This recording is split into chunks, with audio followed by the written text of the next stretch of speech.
Hi everybody!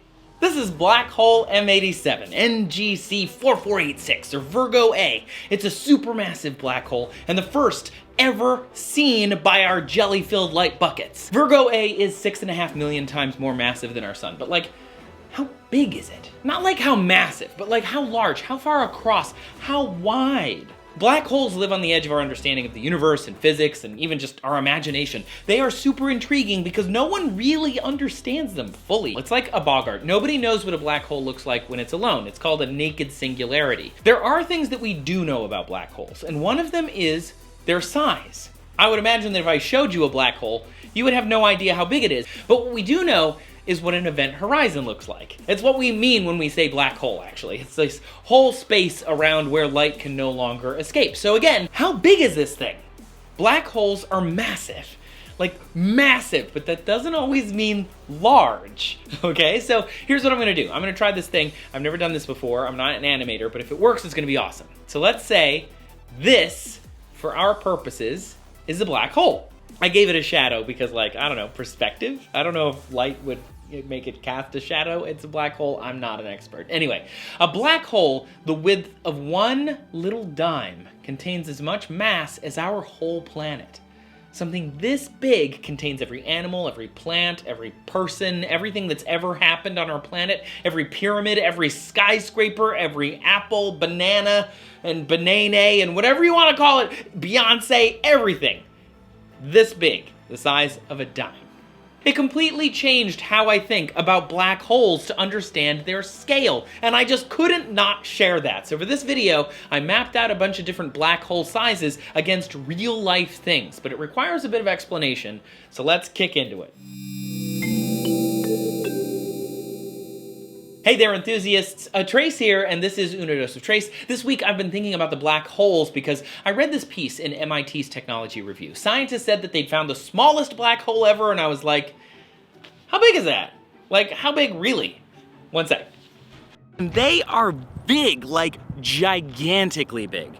No wonder they're so hard to fathom. This is the smallest black hole we've ever seen. It's 19 kilometers across. San Francisco is 11 kilometers across. It even makes major American cities look small. Black holes are amazing. You can also compare them to mountains like Mount Everest because, you know, still real big. And the Schwarzschild radius is one way to tell how big a black hole is. Carl Schwarzschild is like the father of black hole physics. In his formula for the radius of a black hole, G is the gravitational constant, M is the object's mass, little c is the speed of light, and also my rap name for when Science with Tom finally calls me to be on his channel. I see you, Tom. All put together, you get that radius. And if you double the radius, you get the diameter, you know, simple math. So the Schwarzschild radius can tell us how wide a black hole is, which helps us conceptualize it, even though they're still ridiculously huge. So if a black hole has an event horizon of, say, 17.8 millimeters, then that black hole is about the size of a dime and has as much mass as the Earth. A black hole with the mass of our sun would be 7 times wider than the Burj Khalifa is tall. A black hole this big would do some serious damage to our solar system. Cool. If we think about a typical black hole that's close to us out in space, Cygnus X1, that is 14.8 times the mass of the sun and about 6,000 light years away. A black hole that size would absolutely positively destroy our whole solar system were it close enough to us. And yet the diameter of the event horizon of a black hole of that size? Only 90 kilometers.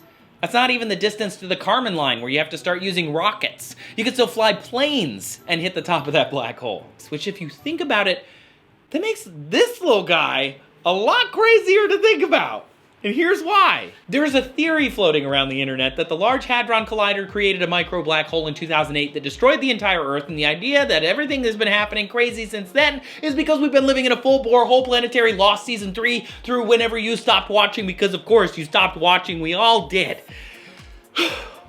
But it's not real. Allegedly, physicists created tiny black holes that ate the planet, and we just didn't realize it for some metaphysical reason that they can't explain. It's very much not true, but it does make you think about black holes and how big they really are. Theoretically, tiny black holes like this digital one that I made could exist. However, not in the Large Hadron Collider. We'll come to that in a second. E equals mc squared allows that tiny black holes could be created if two particles smash into one another at super high energies. And that is what the LHC does. And in a paper from 2013, researchers found if you could assume a multi-dimensional universe, it would be way easier to make these tiny black holes. And hypotheses say that they would appear in seconds, so there's nothing that we could do about it. But of course, the LHC has not created a black hole. It didn't do one in 2008, and it still hasn't. A, because in 2008, they didn't actually collide anything at the time, they were just testing. Two, even though the new paper said it would be easier to create a black hole than previously thought, it would still require 1,000,000 billion times more energy than the LHC can wield. And C, any black hole that was made would be detected. Under one theory, a micro black hole would disintegrate into supersymmetric particles in about 10 to the negative 27th seconds, or 1 octillionth of a second, which is definitely not enough time to draw all of Earth into itself without us knowing. The detectors would have also seen the supersymmetric particles as it evaporated anyway.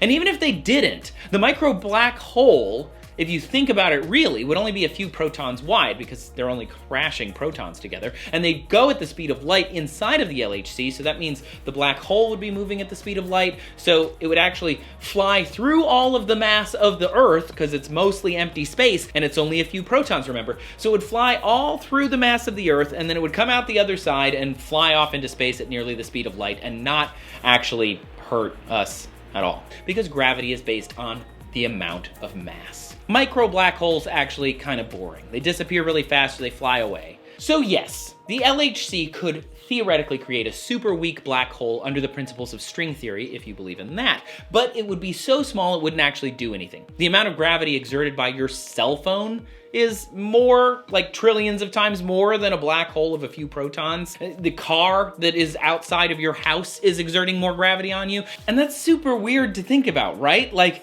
it's tough to imagine a weak black hole.